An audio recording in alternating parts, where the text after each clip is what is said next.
Walking these streets, shadows fall, lost in a world, echoes call, searching for life,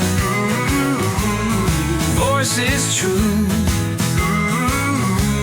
St. James Church in the heart of the blue. Glorify God, nurture all, share the gospel, hear the call. That is what we do at St. James, breaking chains, singing new names. All right. Well, welcome to our 75th anniversary conversations. We're here with Tom and Karen Hiemstra today to talk about their time here at St. James. So, how did you become a member of St. James and why? Well, it's kind of an ultimatum, I think. Karen and I were dating, and anyway, I fell in love with her, and I think she said, no Luther, no loving, or something like that. I don't remember that, but She put 95 Post-it notes on my door, so that was a pretty good sign. Oh, there you go. There you go.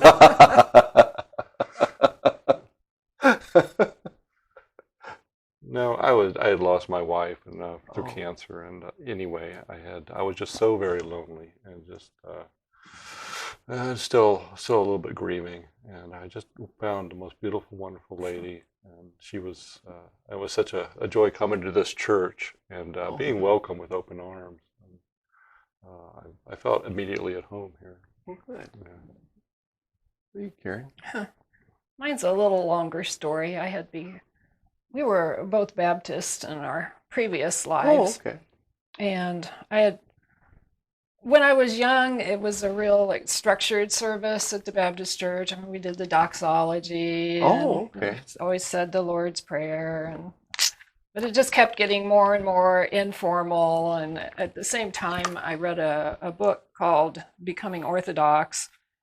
And I was introduced in that book through the liturgy and how that's probably more like the early church service was. And meanwhile, I was working at the library and talking to Sue Israel about all of this. And she's like, well, you should come to St. James, as if you're really sure you want to leave the Baptist church. And then in the meantime, I was reading through the Handbook of Denominations and determining, being a librarian, I remember Pastor Carlson saying, you are one in a million people who would do that. But I read through all the different denominations and picked out a couple that I thought, yeah, their beliefs go with how I think it really is. So I visited St. James, and I still clearly remember the first time here. I walked into the narthex, and who else but Joe Chambers came up and said, Karen, and threw his arms around me and said, Karen Blinn, I am so glad to see you here at St. James. You probably don't know, but he was my 6th grade teacher. I saw your Facebook post about that. Yeah, he was like 12 when he taught me, and I was 4. He paid me to say that. And anyway, I came and I felt really at home, and I remember, we were using the hymnals back then for the liturgy. Oh, yeah. Sue got lost in the liturgy, and I helped her find where she should be, because I always thought that was kind of funny. It was my first time to ever do such a thing. So then the next week I visited the other church on my list, and I spent my entire time there wondering what they were doing at St. James that morning. Oh. Anyway, I kind of never looked back. That was back in 1990. Okay, so quite a while. The Israels were here too that you worked for. Yeah. Yeah, that's a good connection. Yeah. So what kind of jobs and stuff in that have you done in the church since you've been here? I had to make a list. I served on the Board of Education for a while, and I did one term on evangelism. Oh, okay. And then I took a break, and then I ended up on stewardship, where I have been entrenched for quite a few years now. So now I'm the chair of that and on the parish planning council. And I've also been a greeter. We both did that, and a lay reader. And then I'm involved with the women's Bible study. Oh, I've been a server, for years, and yeah. I really don't feel like talking about it because I think it should be a gift of service, and you should be somewhat anonymous. And of course, I haven't done much, so I don't have a whole lot to say. But just a spirit of giving, I think I've witnessed in this church, and I've been able to participate in somewhat. Sure. And you've helped out, I know, in properties and stuff like that with various things and stuff. And so, yeah. Every so often, Janice will have an emergency, and she'll call and say, "Could Tom come help?" Yeah. And he comes. Yeah. Yeah. Well, what are some people that have had an impact on you here? Oh, well, of course, the big guy, Okay. Joe Chambers. Joe Chambers. No. Joe Chambers was a delight from day one. He was just a welcoming sort of a spirit that I can never forget how welcome he was, and everybody was. That I just felt at home almost immediately. Yeah. And of course, the Boyers, the Ivies, and many different. Yeah. Karen? Thank you, Tom. Well, of course, I've already mentioned the Israels and Joe Chambers. And I know numerous people have mentioned Bill and Laura Pritchett. Oh, They're deceased now, but they were just such spiritual giants in the church, and I learned a lot from them. I would also include the Boyers, and I would have to mention Joe Seaborn, even though he's not here at present. We do hope he will come to his senses and return someday. Just when he taught our Sunday school class, we learned so much, and now Nathan Greeley is there, and we're learning so much from him too. Yeah. And then, of course, the other big guy who everybody mentions, who's been here a while, was Phil Roselle. He was perhaps one of the most organized individuals I have ever met. He said he was going to do something. It all occurred in very logical steps, and off we went. Pastor Lehrman for me was just a blessing because he had lost a wife to cancer as well. He just offered wonderful counsel for me, and I just felt a non-judgmental way that he provided Christian love, and I enjoyed discussing certain matters with him that I felt really comfortable talking with him. And, sure. Of course, he did a wonderful job on our wedding. Oh, okay. Well, he did your wedding. Oh, yeah. He was welcoming from day one, and of course I was stealing their wonderful book barn, and I know how they didn't know me from Adam, but he was just welcoming and loving, and a spirit of service that I felt through him. Sure. Good. Anybody else? Well, I apologize to everyone that I've left out because there are many.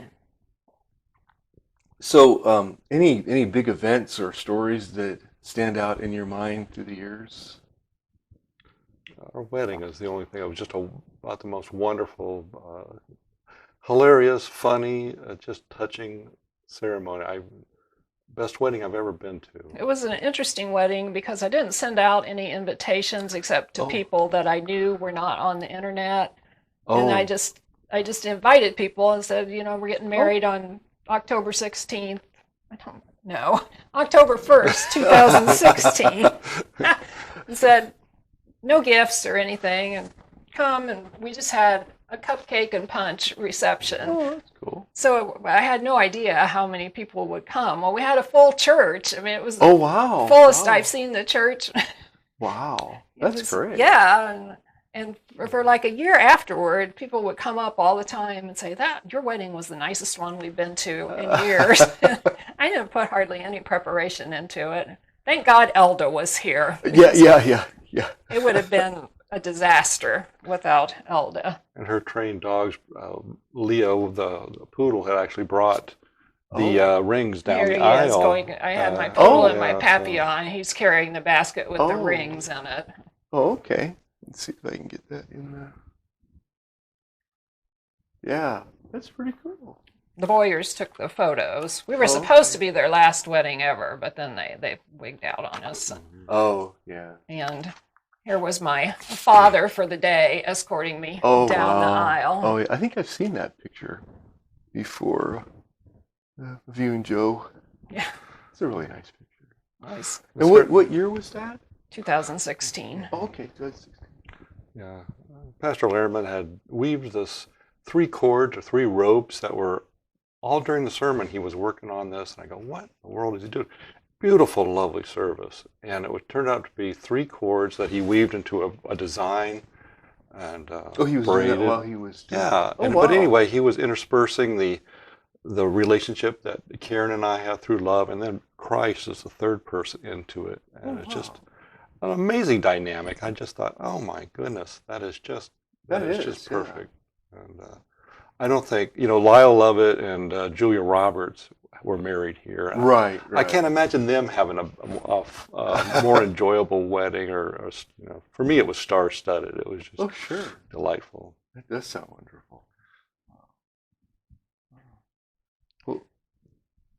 Well, I have other things on my Oh, list yeah. besides the wedding. Go So for it. I'm done. the one thing nobody has mentioned that used to go on at the church is we had a really active singles group called Solo Flight.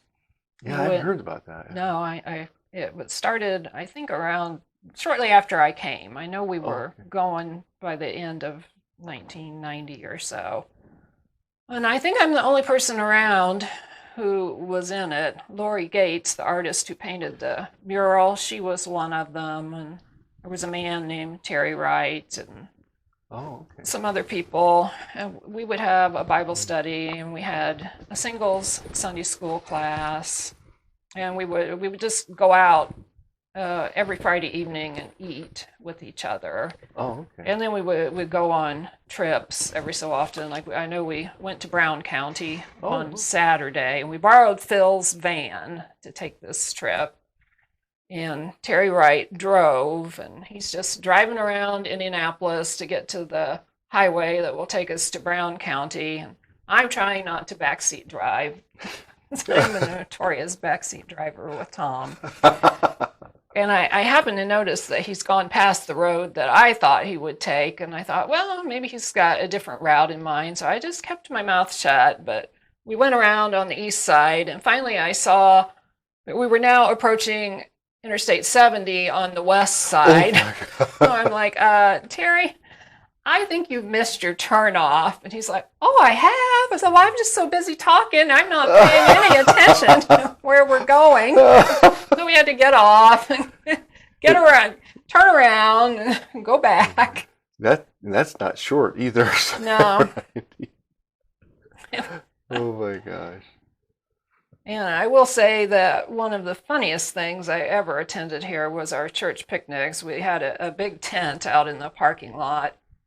It was before we had the shelter and all in the Oh. backyard with Rita Boyer as the church lady. I mean, I laughed. I couldn't even hold my head up. I had to lay it down on the table. I was laughing so hard. She just nailed it. I've heard that. I know she's a that's very good been impression. mentioned before. Yeah. And also those mystery dinners. I think I only ever came to one, but that was quite hilarious too. Wow. You've been a monumental. You made a monumental difference to us as well. And Oh, well, thanks. this is certainly a creative outlet that you provided for us. What gave you that idea to provide this for us? Actually, I the original impetus of the podcast when we started 3 or 4 years ago was to do something like this, but then I got into other things, and it was actually at a PPC meeting at last year when we began to discuss, well, it's 75th, and I think it was Peggy brought it up and said, well, why don't you interview members? And I went, I got other plans. I had other plans. And I thought, well, actually, that's probably a better plan.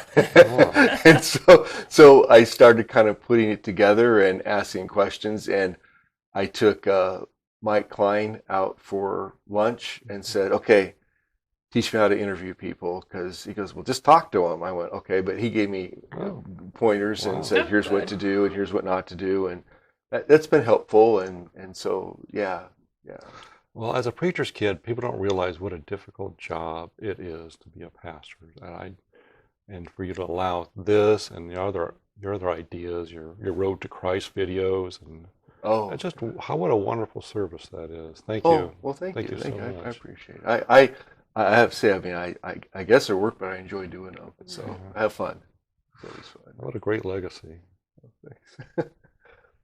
One other amusing thing that used to go on when the Adam's Rib class first started for women, that was Rita and Margot Chambers, Joe's late wife. They team taught, and we would just roar with laughter. I mean, we had the most fun, and people would say, wonder what they're doing in there. They would ask, and we would always say, what is said in here stays in here. Oh, yeah. So we were just, very free with our discussions, let's say. Sure. Well, it got to the point that before Sunday school started, men would appear. Like, I know Phil came in one Sunday and sat down, and he's like, oh, I kind of like to join your class for today. I need to see what's going on in here. Right. And we're like, nope, Yeah. no men allowed. And Pastor Carlson appeared one day and said, well, I just thought I'd really like to sit in on this class. And we're like, no. Other husbands would appear, want to join us. Join the party. I mean, it's like a party because we club. were having a great time in there. We really did. I hear from our class, we can hear Darla's class, same room and everything. Oh. They laugh a lot Do too. they? And I Yeah. thought, well, the legacy kind of lives on with them. Yeah, I know Darla enjoys that class, and then the women's Bible study and stuff like that. So It's always a class that's laughing next door. Mhm. yeah. So now, any other stories? I don't want to. No. Hey, what are some significant changes that have happened that impacted you through the years? I Anything? don't know. I just feel like a newbie here. I don't have a whole lot. It took me like 20 years to stop feeling like a newbie. Yeah. Finally. Now I realize I've been here longer now than most people, but Yeah. I still have my initial excitement about it all. Good. Well, it's mostly, there's not too much left to rehash. Right. We've changed pastors, of course. That's brought a lot of change. Service times.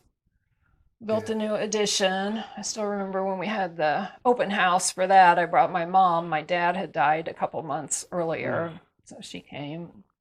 Was very impressed with it. Oh. Of course, we've changed service times a lot. Yeah. Made all these minor adjustments. It used to start, I think, at 7:45. I'm like, Yes. how did I ever make it here that early? It was really tough after we started going to daylight savings time Yeah. to get up. I remember one Sunday, Willis Fisher would always sit next to me. He arrived about 5 minutes before church was over, and he leaned over to me and he says, well, did they change the start of the service times? I'm like, no, daylight savings time started that's today. hilarious. You've missed it. That used to be fairly common when I first started ministry, that you'd always have it. It's now very uncommon because everybody's clocks just automatically change now with phones. But before, when you had to actually set your clocks, that actually happened quite a bit. People would show up either late or early, or yeah. Well, anyway, we have lay readers now. Of course, Yeah. that was a big change. I think I got in on the ground floor of that. I remember when they Okay. were begging people to sign up to do that. And the other big change that I notice is that we no longer use the elevated pulpit. Oh yeah. Yeah.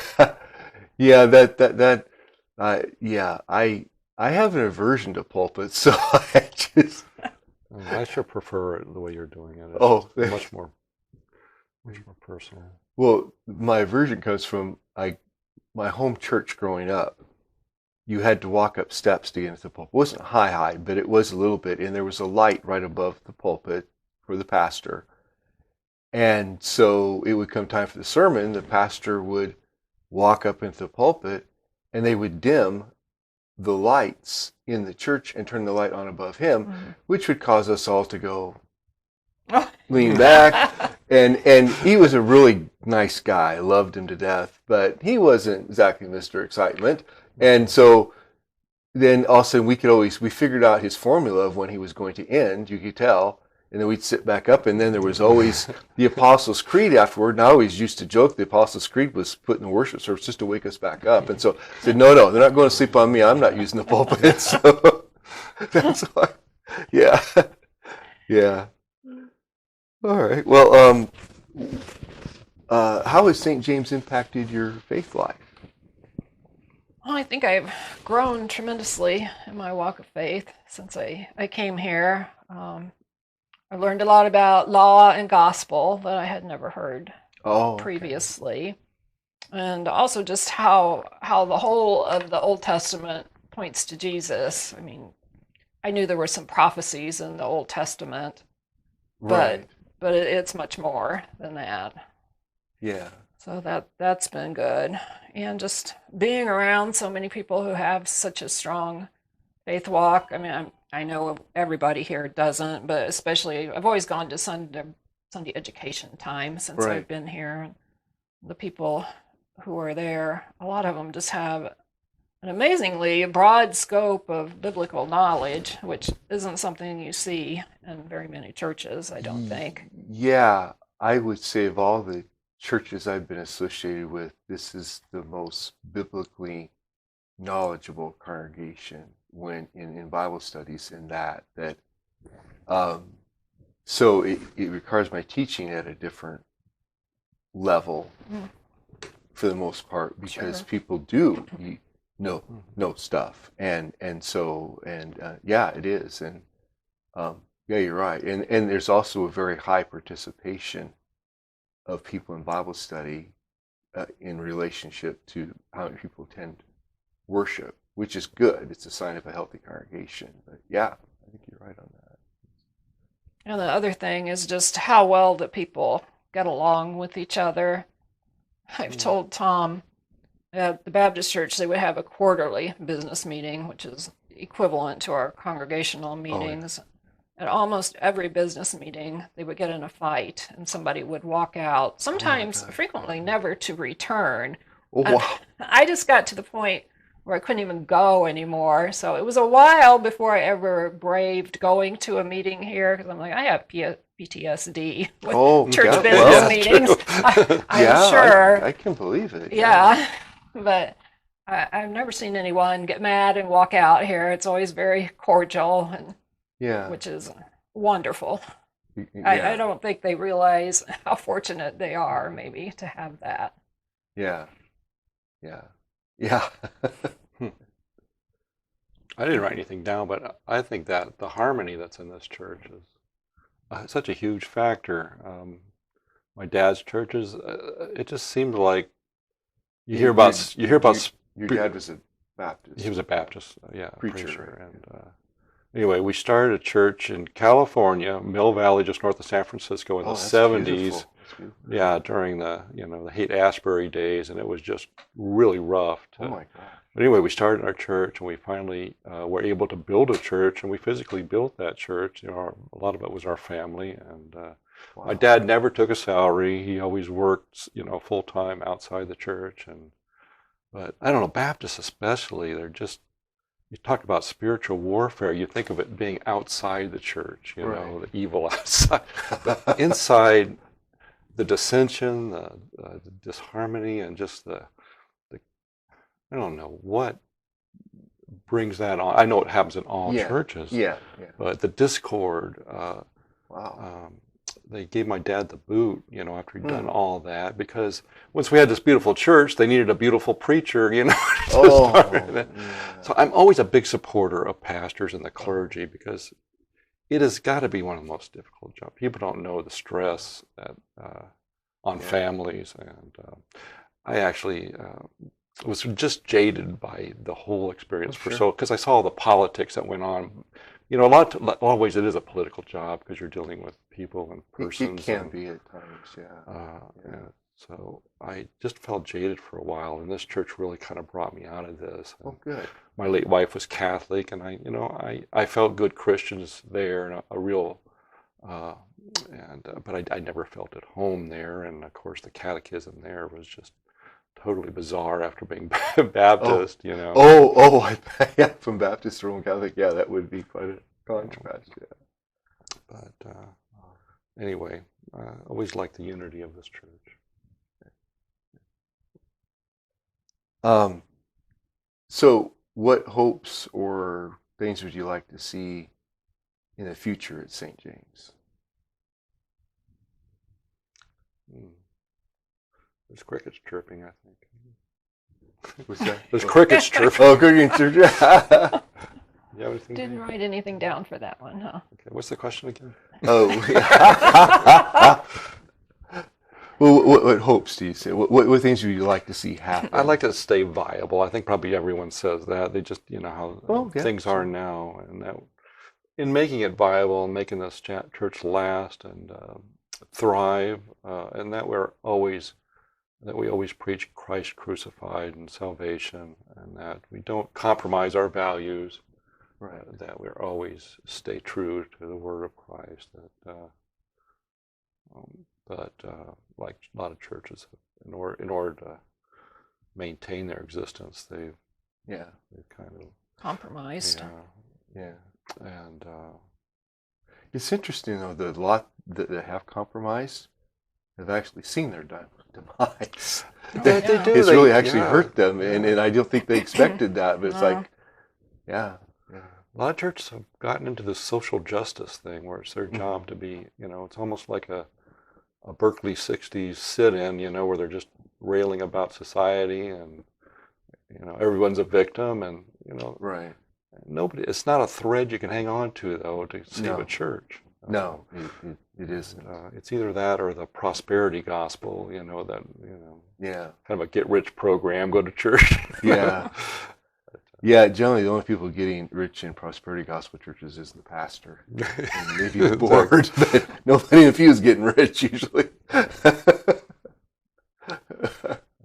hope we always glorify God, worship, nurture all, and spread the gospel. Well, I too hope that the church will continue forever, and I'm anxious to see what happens with the satellite site that we're hoping to get going in Gas City. I think that's very exciting. I would kind of like to have us investigate starting up not the exact same program, but we used to have a Mommy and Me program where it would not be moms probably that much anymore, but caregivers, grandparents, whoever. Sure.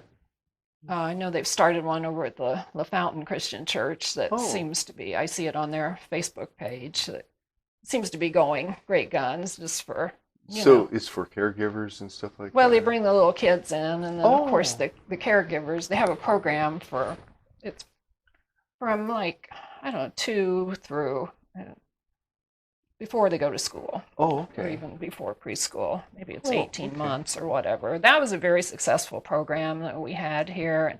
I have a friend who just mentioned to me 3 or 4 weeks ago, says, you know, I'm going out to lunch with so-and-so. Says, we met at St. James at Mommy and Me, and that's been over 30 years ago. Oh, wow. He says, we just saw each other the other day and decided, he says, we would have never known each other if it hadn't been for your church's Mommy and Me Oh, wow. program. That's pretty cool. I think that program brought some people into the church, but it obviously had a really long reach to Right. it. Sure. And so something like that. A much bigger dream would be maybe to eventually offer an elementary school with a classical education. I think a classical education, and Nathan talks about that Mhm. some. He does that in Kokomo, and I'm like, we so desperately need something like that here. Yeah, there's actually a seminar this month or next month of classical Lutheran education in Fort Wayne, because Lutherans are now, they're certainly starting a lot of classical schools across the country in the churches, and a lot of the church schools that were just Lutheran education are now going to classical. And Jasmine was in a high school in Toledo that was Christian high school. It was classical education Oh. where she was learning philosophy and logic and Latin, and